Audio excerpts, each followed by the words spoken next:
और ये आ गए गाइस, हम लोग छत पे देख लीजिए। आज में जाके थोड़ा बारिश बंद हुआ है। बारिश तो आएगा ही, लेकिन अभी बंद है बारिश। ये तो कंटिन्यू बारिश हुए ही जा रहा था। यहाँ पे सब आराम से लाइन लगा के सब बैठा हुआ है।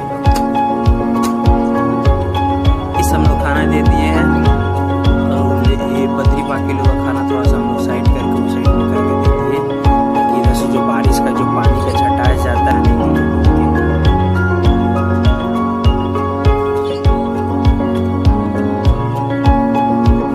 और अभी गाइस ये वाला दुकान पे हम लोग आए हैं। अब देखते हैं इनके पास गोदरेज का अलमारी है कि नहीं है। तब फ्रिज का स्टॉक कुछ ज़्यादा ही है इनके पास। इधर में वॉशिंग मशीन है,